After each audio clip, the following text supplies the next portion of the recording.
pag-uusapan naman po yung usapin ng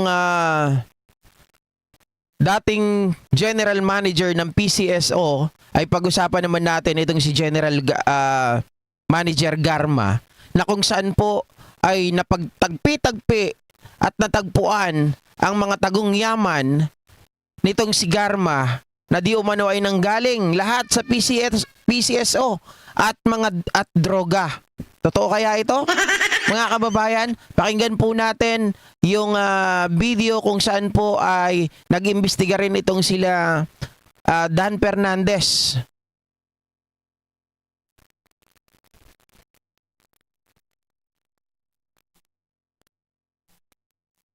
Kasi hindi ko natanong to kanina, I missed it no?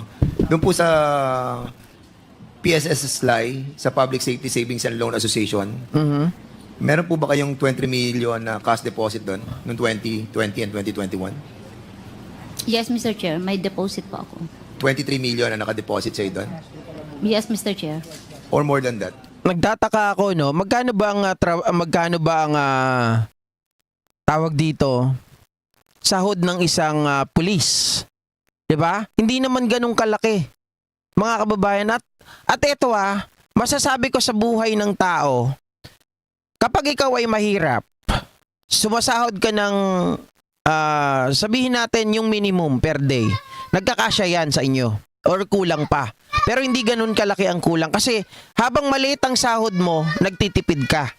'Di ba? Dahil ito ay nilalaan mo sa mga budget nyo ng isang kinsenas or ng isang buwan. So kung sumasahod ka ng 100,000 kada buwan, technically or definitely, ang natitira lang dyan sa'yo pwedeng 5,000 or 10,000. Bakit? Naranasan ko eh. 'Di ba? Dati, nung sumasahod ako ng sa call center, 30K every month or 35, tapos pag may mga bonuses, umaabot ng 60. Pag wala akong bonuses, napagkakasya yung 30K. Pero pag may mga bonuses at alam kong may pera, nagagastos mo din halos buong 60K. Ganon din nung nag-YouTube. Dahil alam mo may pera ka, gagastos at gagastos ka talaga. So dito nagtataka ako kay Garma. Isa siyang pulis dati. Tapos mga kababayan, mga ka-GP Natics, napunta sa naging general manager. Kahit paghalu-haluin pa natin yan, hindi haabot yung asset mo, yung pera mo ng mga ganitong 20 million, may mga bahay pa kung saan-saan, may mga pinagawa pa, di ba? Kalat na kalat yung kanilang mga bahay.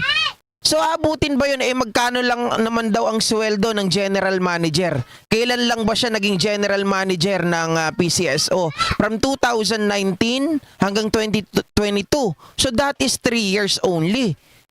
Ano ka? Para kang si Harry Roque? From 125,000 in just 3 years, naging 125 million ang kanyang asset ng Biancham. Diba? Nakakapagtaka. No, it's not more than, Mr. Chair, kasi meron na akong dati So saan ang galing yung pera? na dinedeposit ko na nakadeduct po. Saan sa galing akin. po yung perang 23 million? May binenta po ako na galing po sa mother ko when she died, Mr. Chair. Ano po property yun, Madam? Parang parehas talaga ni Roque. Promise. 'Di ba yung kasi pag died na, hindi na makapagsalita. 'Di ba? Oh, si Roque, yung auntie daw niya dead na din. Pero walang papeles. Paano na ipasa yung ganung kalaking pera? Paano siya nagkaroon ng napakalaking pondo despite the fact na itong si Harry Roque dati po ay natalo nung 2019 bilang senador, naubos po ang kanyang yaman. 'Di ba? Pero 2022 ay nagdo-donate pa ang gaga. Oh. GM. Yung pong 5 sets na jewelry niya po na napundar niya for 15 years. Okay, kasama po ba sa salin to itong pinasok niyo rito? No, Mr. Chair, kasi po gratuitous, it was only turned over to me nung later part na lang po. Nakakagulat naman po, no? 2020 saka 2021 yung pinasok ng 23 million. At, Di ba nakakapagtaka talaga eh. Ang laki nun mga kababayan. Ilang milyon? 23 million, 2021, 2022. Ano yan? Saan nanggaling yan? Talagang kaduda-duda yan. Hindi pwedeng sasabihin na galing sa nanay ko. Imposible naman. 3 million ka po. Si Chairman Acop, 3 million lang daw yung kanyang Public Safety Savings and Loan Association. Aha. Kayo po, Colonel, 23 million. Hindi po kayo nagugulat sa pinasok niyong pera? Sige, Chairman. Is that your capital contribution for Peace Life? Mr. Chair, it was kasi later lang. Hindi Yes po, yes. sagutin mo ako. Yes, Mr. Chair. May limit wala bang limit yung capital contribution for Peace Life, just like AFS Life? Can I explain, Mr. Chair? Tinatanong nga kita eh. Yes, Mr. Chair. During that time, parang inopen kasi. So, sabi ko, okay, ilipat ko na lang yung pera. Better, kasi tumutubo po. Hindi ba, I do not know the members of Peace Life here. Ang Pero kahit ganun, hindi naman kalakihan ng tubo eh. Sa totoo lang, pag sa bangko, hindi ganun kalaking tumubo not unless meron ka talagang mga negosyo. Diba? Lalo na kung negosyo ng droga. Negosyo ng prostitusyon. Kaya, tapos ano pa, may pogo. O, diba? O, mga illegal. O, yun talaga, sigurado, lolobo yan. bigay ng capital contribution is for a member, 75,000 every 3 months. Pag hindi member, yung kamag-anak mo is mas maliit kaysa 75. Nagtataka ako, bakit ikaw umabot ng 23 million? Isang Hindi po. bigay yun? Hindi po isang bigay, Mr. Chair. And how many tranches did you contribute that to your capital contribution sa Peace Life? I did it twice and Twice? paglipat din ng mga That's, income ng other. Mr. Chair, that's unbelievable. Kaya nga, medyo nagtataka lang ako. Dalawang bigay yung 23 million doon sa PSS Lai noong 2020 saka 2021. So, hindi ba to 23 million ng 2020 saka 23 million ng 2021? Are you sure? Yes, hindi po ganun. So, total na to nung 2020 at ng 2021. Accumulate, yes po, total na po lahat. Total tong 23 million. So, we will be asking General Managuelot as well, the President Hindi of the... talaga ako makapaniwala na sobrang laki ang itataas mo. Kung ito ay nandoon lang sa ano, sabi mo tubo lang, hindi aabot kasi ilang porsyento lang naman eh. 'Di ba? Ilang porsyento lang mga kababayan. So technically pag 2 years sabihin natin na magkano yung inilagay mo doon, magkano yung minimum o magkano yung capital na sinasabi ni General Acop. Eh paano yun mga kababayan? Ilang porsyento lang yun, hindi pa paano ng ganun Diyos ko. May ginagawang tanga yung ano eh. Tapos ang daming ari-arian. May pinapagawa pa na hindi daw niya bahay pero pinapagawa niya. Diba? Tapos kung ano-ano, meron pang 20 million, 30 million ipinapadala kay Bilela. O bakit natin nasabi? Totoo naman ha. Diba sabi nung isang pulis, nagpapapalit po ako, tinutusan ako nung tawag dito. May kausap po ako doon na nagbibigay ng tao ni Garma, ni Ma'am Garma, na papapalitan ko yung pera, peso to dollar. 'Di ba? Mga kababayan, magkano yun? 20 million, 30 million. Aba, ibang klase. Wala na kayo ni Bilela at tinatatwa ka pa niya na naging asawa, pero pinapadalan mo ng pera. Oh. Ano? Bina-blackmail ka pa ni Bilela? Tanong ko lang yon. Hindi naman ako pero nakakapagtaka. Sabi niya, hindi ka raw niya asawa. Ayaw ka niyang kilalanin na bilang asawa dati. Pero pinapadalan mo pa rin ng pera. Saan nanggagaling yun? Oh. The PSS Lai, no? Para makita po natin yung amount kung nagsasabi po kayo ng totoo. You remember nung August 18, 2024 when we started the investigation of the Davao Colony incident? Hindi yun si Police Mendoza yung kumukuha ng pera. Hindi po si Mendoza, siya po yung yung si Santi Mendoza, siya yung inutusan na kumuha ng tao para pumatay kay General Barayuga. Yung isang tao, nakalimutan ko yung pangalan eh. Nakalimutan ko yung pangalan. 4-letter word lang yon. Superintendent Padilla was here and nag-start na po yung mention about you and Commissioner Leonardo. Do you remember, meron ka bang bangko sa PS Bank sa Mandaluyong? Yes or no? Yes, Mr. Chair. Did you withdraw 15 million during that time? No, it's not 15 million, Mr. Chair. Hindi pa po si Loloy. Si Loloy yung yung pumatay kay General Barayuga. Basta meron ako isang nakalimutan. 5 letters si Loloy eh, 'di ba? Meron ako isang nakalimutan na isang pangalan, yung tagapagpalit ng pera from peso to dollar doon sa Malate. Mr. Chair. Magkano withdraw mo? I 20? No, Mr. Chair. 10, Mr. Chair. 10 million Yes. ang withdraw mo. Okay. Where did you get that that amount of 10 million? Savings ko po yun. Savings din also. Yes po. Ang dami mo naman savings sa GM Garma. 'Di ba? Meron ka ng savings sa PPS Live, may mga properties ka pa. At you remember your houses sa Cebu? At ang matindi pa dito, magaling din talaga sila Congressman Dan. Despite the fact na itong si General Garma, si General Manager Garma, ayaw niyang i-waive yung karapatan niya para bigyan ng pagkakataon na makita ng Quadcom yung kanyang mga bank accounts, di ba? Pero nasisilip nitong sila Dan Fernandez. Paano nangyayari yun? Grabe yung deep investigation nila, di ba? Oh. You have 3 houses sa Cebu. No, Mr. Chair. Wala kang bahay doon?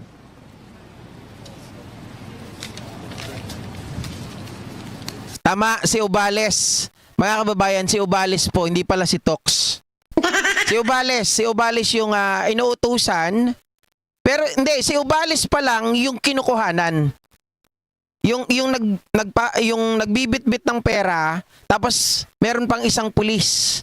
'Di ba? Meron pang isang pulis. Mamaya nga babalikan ko 'yun. Nakalimutan ko eh.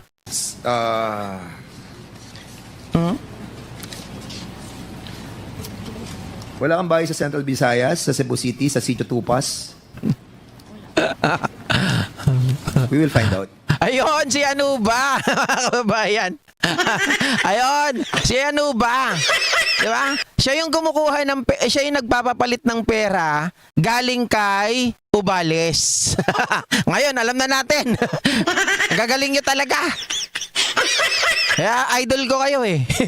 Sa Kantipla, Aha. 1, Tabunan, Cebu City. Kantipla, Was that the, Mr. Chair? Na, your house. Ilang beses ka nakita dito? Maangan pa eh, no? Ilang beses ka na nandun sa loob eh. Maangan? punta po ako, Mr. Chair. Pero Correct. it's not- Cebu City, sa may Transesta Highway, Cebu City. Wala din po, Mr. Chair. So yung sa Tabunan ay sa iyo, na bahay. Can I make explanation, Mr. Hindi, Chair? sabihin mo lang muna sa akin. Opo, opo. Yes, bahay mo yun. Yan, no. Tango na, daming bahay, oh. Pangkaraniwang pulis. Na tinutulis. Pangkaraniwang tulis na tinutulis. Ang daming pera, ang daming bahay. Salary grade 28 lang naman ata siya eh, di ba? Salary grade 28, that is 280,000 to 320,000. Parang ganon per month nung siya ay general manager. So how come she got all those, di ba, yaman? Kakapagtaka talaga. Mga kababayan, grabe. Tindi. At hindi lang isang bangko. Hindi lang yung pera, milyones talaga. Paano ka talaga makakakuha ng ganun siguro? Puti na ang bulbul mo. 'Di ba? Inuud ka na sa lupa. Hindi ka pa makakakuha ng ganung pera. Not unless tumama ka sa loto. Baka Hindi, nagtataka ako dito eh. Do you agree, mga kababayan? Kasi 'di ba mahilig itong magpasok ng mga kamag-anak niya doon sa PCSO. Do you agree baka mamaya yung mga 'di ba? May mga ano niyan ngayon, bali-balita eh. Si Robles daw may mga pinapanalong mga tao, 'di ba? Sabi nila. Ayun, hindi kaya mga kababayan gawain nila 'yan na yung kamag-anak o kaya tao kakilala ni Garma. Tapos papanalunin. Oh, porsyento ka lang dyan ha. Akin yan ha. Tayaan mo to. Papanalunin kita. Bigla kasing yumama, nakakagulat eh. O baka pwede mangyari yun. O sige, papanalunin kita. Pero 1 milyon lang sa'yo dyan ha. The rest akin yan ha. O. Totoo naman po. O, kahit kayo eh. Di ba? Hindi ko kayo... Wala akong sinisino dito ha. Wala akong... baka mamaya ma-misunderstood nyo ako. Sasabihin ninyo, ay... Nangaano rin ng katulong ito. Nangaano rin ng ano. Hindi, pare-pares tayong mahihirap. Teka lang, ang sinasabi ko ba, kahit anong gawin natin, kahit kami, di ba, nag-YouTube, pero hindi lahat ng pagkakataon. Mamuti na ang mga bulbul natin pare-parehas. Lumuti na tayo ng lupa. Kainin na tayo ng lupa. Hindi pa rin tayo magkakaroon ng pera, kagaya nitong kay Garma. Oh. Tama, 13 years. Nag-travel sa loob, 13 years. 13 times nag-travel sa loob. Hindi, mali naman kayo eh. Hindi pa yun pumapalo ng 1 taon. Actually, parang less than 6 months, siya po ay nag-travel ng 13 times sa ibang bansa. Yung sinabi na 1 year doon, pinahaba lang yun. Pero ang totoo, kasi tiningnan ko, pinakinggan ko, talagang ano lang, parang mas maliit sa 6 months. Nakapag-travel siya 13 times. Oh. Diba? How much did you buy for this property? I did not buy it, Mr. Chair. Kaninong bahay ito? Actually, there was an old house. And during that time, when I was the city director, Mr. Chair,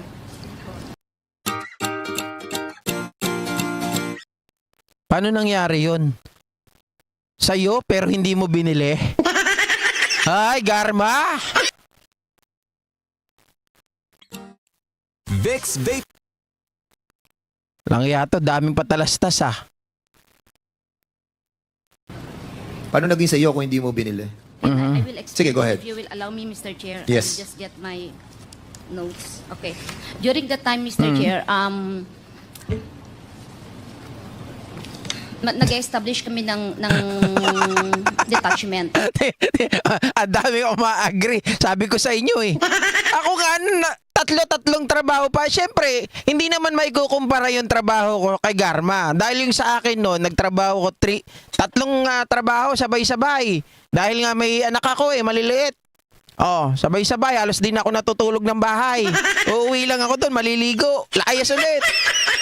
Pero si Garma, syempre salary grade 28 or 30 sabihin natin, with the amount of salary 280,000 to 350,000 sabihin na natin. Isipin nyo magkakaroon siya ng milyon-milyon na ganito. Kayo, 10 years, sabi nyo ganon. Yung iba nakapagpatayo ng bahay pero walang ipon. 'Di ba? O yung iba daw tumataya ng loto 10 years na pero 3 digits lagi ang pinapanalunan. Oh, kaya nakakapagtaka talaga. Sabi ko nga ako, naghabaan na yung mga buhok. Nagputian ng puta. Wala pa rin tayong ipon. Di natin kayang gayahin tong pagmamayari nito ni Garma. Biruin nyo, unang-una. Sabi niya, akin po yan Mr. Chair, pero hindi ko po binili yan. Talagang mapapasana all ka na lang eh. Kasi daanan po kasi yan ng mga mag-exit from Cebu City, ginagawang exit po yan going to the province. Yun po yung kasagsagan po na maraming mga incidents po ng mga patayan or something. So I want to secure the boundary para hindi makalabas. Madali pong i-confine yung lugar kung sakali. So nag-establish kami ng detachment po doon. And nakita ko po, may area doon na inalaw naman kami to establish, and there's an old house. Okay. So, kinuha mo yung property yun? Can I explain further? Yes. What you're trying to tell us that naglagay kayo ng detachment, just like in Hilltop, na naglagay ka rin ng detachment na ginastos mo ng almost 1 million, pero yung bahay mo nandun sa may taas. Is that correct, di ba? Ganun ang sitwasyon mo eh. Yung detachment nasa ibaba para mabantayan yung bahay sa taas. Yun yung sa hilltop. Yung dito sa Cebu, Hilltop. meron din kayong detachment and then meron din property. Alam, nagtataka siya paano na, hindi siya nagtataka na hilltop, meron ba akong bahay doon? Hindi siya doon nagtataka eh. Nagtataka siya, sa totoo lang, paano nalalaman ni Dan Fernandez yung mga asset niya, yung mga bahay niya. I'm referring to only one area, Mr. Chair. Okay. It's not a... So isang only, detachment lang to na pinag-uusapan natin. Yes, Mr. Chair. And during that time po, marami po mga officers na nagpatayo din ng property nila doon. If you will allow me to mention, gumaya lang po ako, Mr. Chair. O, sige. Ang Sino? usapan lang naman doon is, bawal magputo ng puno, magtanim ka na magtanim, alagaan mo yung lugar. So sino yung mga sinasabi mo mga officers na there's meron a din? 4-story house doon owned by General Medina. Ano ang hindi totoo, Alea Nabal? Baki nga pasuyo kasi para to enlighten us. Diba? To shed light dito sa sinasabi ni Garma. Sinungaling kasi, no, Alea Nabal eh. Sabihin mo nga sa amin. Diba? Oh. Nagugulumihanan si Garma. Sabi niya siguro, paano nalalaman nito yung mga tinatago ko? Hindi, yung mga asset din dyan, maniwala kayo sa akin. Mga pulis din. Lalo ngayon, nagsasalita na sila. Hindi lang sila umaharap. Yung kay General Acop, sigurado ako, kabatchmate niya yung kanyang mga intel. Oh. Pero kay Dan Fernandez, malagay ko mga pulis din. Mga kababayan, na mga, alam nyo kung ano? Mga kasamahan din nila Garma. Hindi, totoo. Mga kasamahan din nila. Yung mga nakakaalam ng yaman netong si Garma na mga tago, mga kasamahan din nila nagtatraidor sa kanila, malamang batch 96, 97, di ba? Oh. May bungalow po doon, sina Sir Sinas, kina General Delvo, General Lee po, may container van, sina Sir Minong, Pem Solante, may house po, may cockpit arena po doon.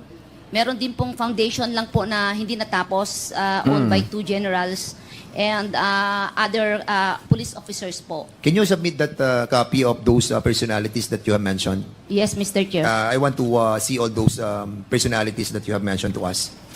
Okay. Si Chuck Barondog, meron ding bahay doon? Chuck. Colonel, meron ka rin bahay doon sa Hilltop?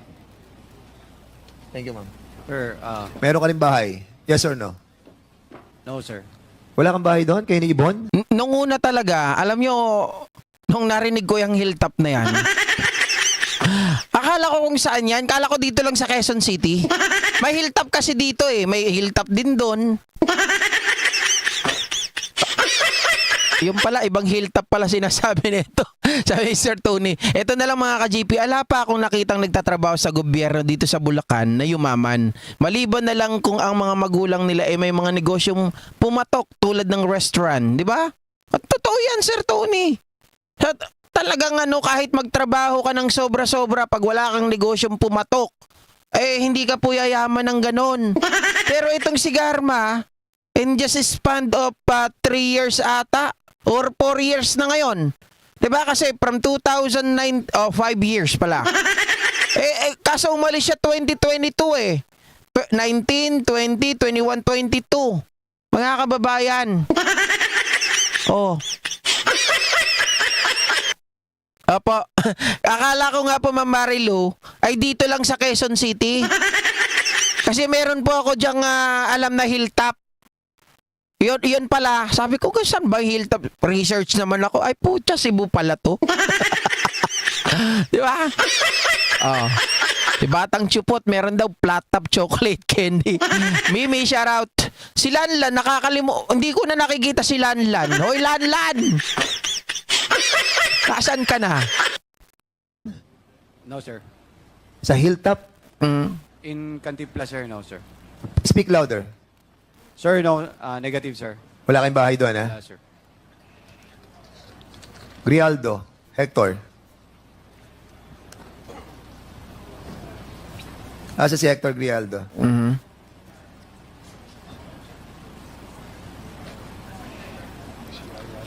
Okay, for the meantime, did you issue GM kay sa Mandawi City ng STL operation kay Piona Trading and Supply Corporation owned by Ibon Barandog, Mandawi City? Inissue mo ba siya ng authority to operate? Yes or no? Fiona po ang nanalo po sa bidding. Yes, Mr. Oo, Chair. kay Ibon. Fiona, kamag-anak pa rin. Biruin mo mga kamag-anak, maliwanag na iyan ay conflict of interest, di ba? Nanalo sa bidding, tapos kamag-anak mo. Imposible. Sa totoo lang, ano yan, gawain. Kita mo si Bongo. Di ba itong si Bongo? Lagi sila yung nananalo sa bidding. Kahit na sa requirements ay hindi sila pasok, sila pa rin ang nanalo sa bidding. Oh. Nasa Kasi- record naman po. Oo, nasa record talaga na inisyuhan mo na asawa ni General Barondog, si Ibon Barondog, na siyang first nominee ng STL party list at siya rin ang presidente ng STL Foundation na binigyan mo ng 2 milyon out of the PCSO fund para sa Mandawi City. Di ba? On the record, Mr. Chair. Okay, on the record. Oh, sabi ni Melton Valenzuela, alam ko rin yung hilltop sa Quezon City, tambayan ko rin yan noong araw, di ba? Siguro, dyan ka umiinom, Melton Valenzuela, ha? Sino nga katagpo mo dyan, Melton? Baka dyan mo nakatagpo yung asawa mo. Hindi, marami kasi dyan mga call center agent, di ba, sa hilltop. Pero marami din dyan nakatambay sa gabi. Hilltop daw sa EDSA, di ba? Marami rin dyan nakatambay sa gabi. Yung mga 150 lang po. Pangkape. Pangkape lang, sir. Pangkape lang. Pag pumunta kayo ng hotel, puta yung pangkape mo, ubos ang sahod mo. May papasok na mamasang, may papasok na bugaw, tapos babayaran mo yung sabon, babayaran mo yung shampoo, babayaran mo yung ano pa, towel. Ayop na yan. Naalala ko na naman yung tropa ko sa Cubao. May I reiterate my request, Mr. Chairman, lastly, para po ipatawag si Igel Awakay, appointed as a permanent position na Technical B Assistant, appointed by GM Garma, doon po sa PCSO. Kasi siya po nag-aayos ng mga feasibility study ng STL na pinapasok ng grupo nila GM Garma. And as a matter of fact, Mr. Chairman, and I still believe that the operation of STL in the whole country is still being controlled by GM Garma with these people na appointed in the PCSO. Hanselicious! Ang bango at sarap. Nakakarami na sa akin patalastas to, ha. Bawin-bawi ka na sa akin, ha. Ito muna, and I yield back my time. Sige, salamat Congressman Fernandez. Mr. Chair, can I make Sige, is make that a state- related sa Yes, sinabi Mr. ni Chair. Yes, sige. Yes, Mr. Chair. There is a process po sa po ng STL. From the start parang po ng processing, paghulog and everything, naka-video po lahat yan. Pag binuksan po din namin yung Dropbox, naka-video din po yan at may 3 susi na may hawak po Office of the Chair, the core group, na umuupo po sa core group, which is the Nagpapalusot. Hoy! Pag ginesto, maraming paraan, ha? Pag ginayawan, maraming dahilan. Sabi ng aking sound dito, STL Core Group. STL Core Group, which is the manager ng gaming po. And 3 susi po yan, Mr. Chair. Pag binubuksan din po yan at in-evaluate, meron pong representative lahat ng Board of Directors. At ang ginagawa po yan, ini-scrutinize isa-isa po yan. At naka-record po yan. At ang nag-preside po sa processing na yan po ay ang Assistant General Manager for Gaming. Hindi po ako umuupo dyan. I only come in kung nahihirapan sila, like may conflict, and I will just give guidance and I leave them immediately. Pagkatapos po ng evaluation, Mr. Chair, ay ini-endorse namin sa board yan kung sino yung mga pumasa at hindi pumasa. Usually yung pumasa lang. Nagkakaroon po ng resolution Mr. ang core Chairman, group. point of order. I'm just explaining, Yeah, Mr. point Chair. of And then, What is the point of order? Are we discussing the guidelines in how to approve an STL franchise, or are we discussing EJK Pogo? Sapul ni Congressman JJ Suarez. Ba't ka kasi dito nagpapaliwanag? Hindi naman natin pinag-uusapan na how to process yung STL. Ang pinag-uusapan natin yung EJK, paano nakuha yung yaman mo. Ano pinapaliwanag mo rito? I'm sorry, I'm a little Thank bit you for lost, Mr. Chairman. thank you for calling the attention of the chair, DS JJ Suarez. Mr. Chair, konti Mr. na lang Chairman, po. if I may, ako, Sasabihin ko lang po na pinagbobotohan po namin yan kung sino Sige. po yung mananalo. Wala po akong hold or say po dyan. I have only one vote, Mr. Chair. okay, Sige, for the thank you, information thank you. of everybody, for the information of GM Garma, yung asawa po ng first cousin mo na si Miss Emmy Ubales, na asawa ni anong harango niya? Corporal, na first cousin mo, si Corporal Junjun Ubales, is the secretariat head ng STL Core Group during your time. Mr. Chair, can I... May conflict of interest talaga, no? Nakikita natin, mga kababayan, mga ka-GP Natics, kamag-anak talaga ni Garma. Halos yung nakapaligid sa kanya. And includes also her daughter na may special ayaw ko na sabihin, baka kung ano pa masabi ko eh. Baka sabihin na ito, grabe naman to si GP. Wait. At si Igel Awakay, na job order lamang, no? And walang capacity to be appointed as technical assistant B, nilagay mo rin tao mo. Can And that's the I- reason why you control the STL core group. Who decide who's going to win? Because, Mr. Chairman, nagsasubmit sila ng mga feasibility study. And all this feasibility study that was submitted to the STL core group, sila po ang mamahawak. First cousin niya, asawa ng first cousin niya, si Miss Emmy Ubales. PCSO. PCSO. I'll be asking first the PCSO before we recognize you. Talagang sumasabat siya eh. Tumataas talaga ng kamay eh. Ayaw niyang bumayag eh. PCSO, can you kindly confirm yung position ni Emmy Ubales sa PCSO during the time of GM Garma? Can you kindly give Mr. us Chair? the position? Mr. Chair? Mr. Chair, Yes, Congressman Akop. may I know who is supposed to be the spokesperson or the head of the contingent from PCSO to answer the questions? Kasi papalit-palit. Merong isang sumasagot doon, may sumasagot doon. Para si ano siguro, yung ating si Gubayo. Who's the highest official of PCSO na present today? I think AGM, Assistant General Manager Gabuya. Andyan siya? Ma'am, Gabuyo. She's on leave po. She's on leave. Yes po. Right now, andito po ang AGM Arnel Casas, AGM of Gaming, GPDMS. sige, can we ask AGM, where are you, AGM? Can you please take Yeah. And Mr. Chairman, this is very crucial for us to find out if still, no? Kasi GM Garma, no? Your 23 million from PSS Lai, your 10 million from PS Bank, your different property. Hindi po pinatawag si Thomas Osmeña, yung dating mayor ng Cebu. Hindi ko alam kung pinatawag siya, nandyan siya. It just so happen na hindi po siya natanong nung araw na yan. That was established in this Quadcom, and the dollars that are being exchanged for the Philippine money for dollars with Bilela. This confirms, where did you get all of this money? Exactly.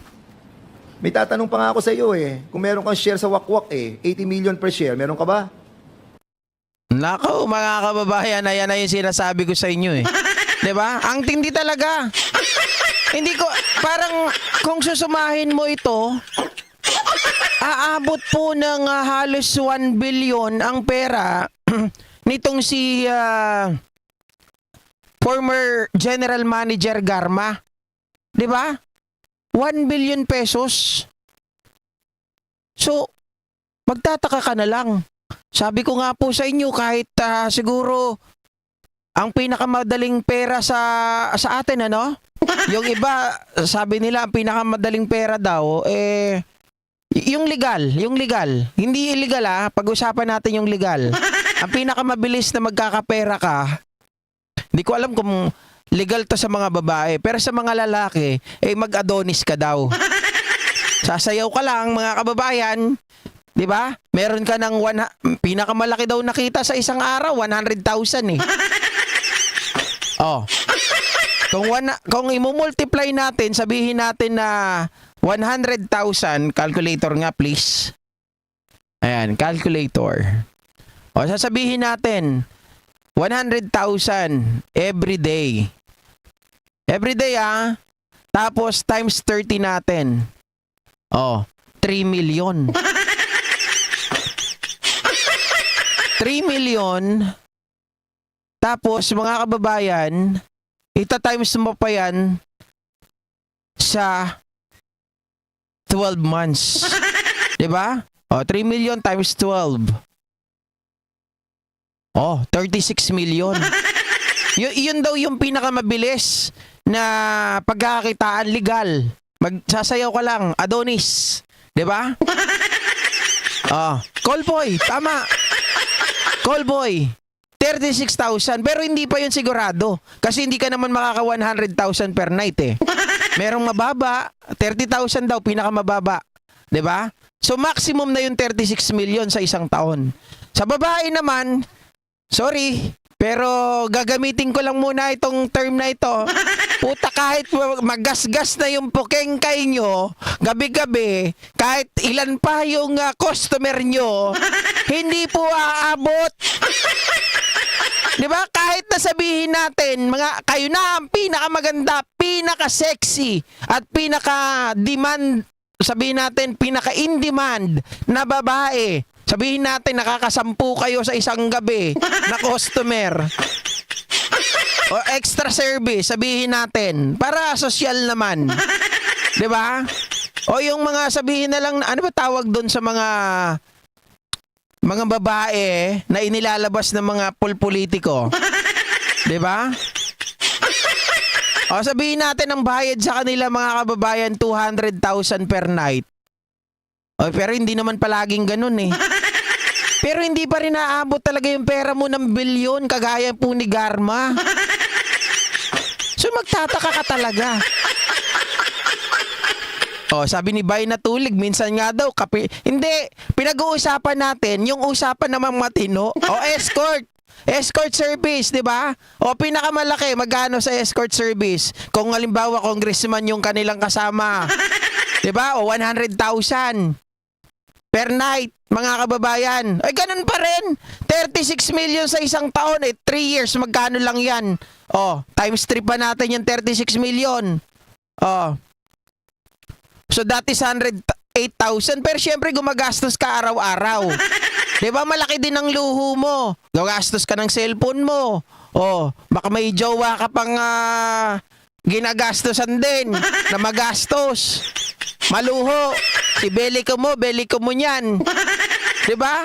Mauubos at mauubos din yan. Si Garma, mahilig sa lalaki.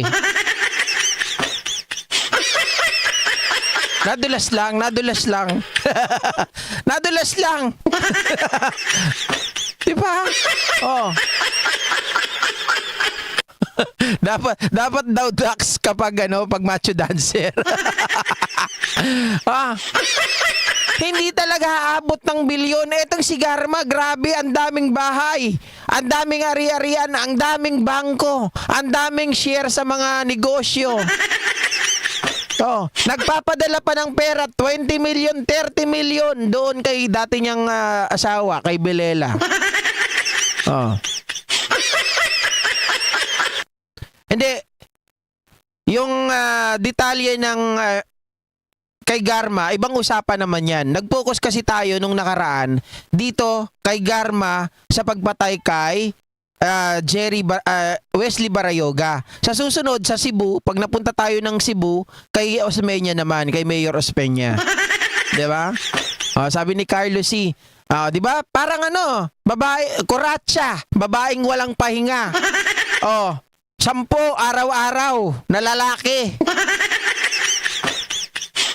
Gas-gas na, masakit na, hindi ka pa rin magkakaroon ng bilyon sa loob ng 3 taon.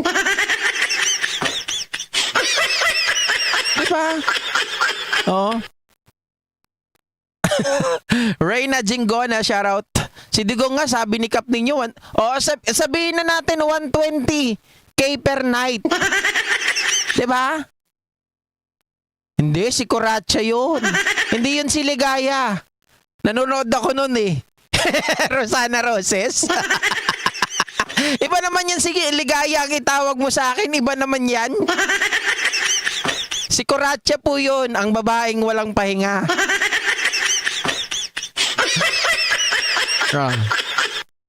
Si Kat Buni pa nga, tinira ang mga malalaking pera. Hindi nakapunta. Correct! Ang galing nyo talaga. Di ba? Oh. Pakundo TVN Music, shoutout sa inyo. Ito taga-call center din to, si Pakundo, mga kababayan. Yan ang sinasabi ko sa inyo eh. Di ba? Kahit anong gawin talaga natin, hindi natin maaabot yung bagay na yun. Unless kayo po ay makatagpo ng ginto, makakatagpo pa ba kayo ng ginto ngayon kung nasa bahay lang din kayo? 'Di ba? Oh. Alaya naman. Grabe naman yan, GP. Totoo naman po. Di ba sabi nila, pag kuratsa, babaeng walang pahinga. Kasi ano yan sa loob ng isang araw, hindi yan kontento na isa lang. Didiskarte pa yan. Di ba? O, marami. O. Sabihin natin, minimum lang ng 5 o 10. Gas-gas na yung sayo. Wala pa rin. Hindi nyo pa rin talaga kikitain yung 1 bilyon. Oo. Oo, tama. Bay natulig. Si Rosana din yung Ligaya. Makagrabe naman kayo, pero tawa kayo ng tawa dyan. Ah. Pero kung hindi kayo natutuwa dito, pero baka mamaya hindi na kayo natutuwa sa akin na. Type 1 sa mga natutuwa. Type 2 sa mga hindi natutuwa. Baka mamaya maubos na lang pala kayo. Sabihin, hindi na ako natutuwa kay GP. Bastos. Di ba? Sabi ni Motion Science, di pa siya kagandahan. O, tama! Hindi pa kagandahan si Garma. Ano sabi ni Montulpo? Bye! Shota mo ba yun? Sabi daw ni Digong, hindi naman siya maganda. Pangit man siya. Sabi ni Digong, yun kasi ang gusto ko, bay. Naka-uniforme, bay. Masarap. Hoy, Pakundo, ano yung malahibong pusa na yun? Walang hiya ka? Baka nintahiin ka na gabi. Sabi ni Bay na to, panit man, Bay. Anong nagustuhan mo dyan, Bay? Masarap yung naka-uniforme, Bay.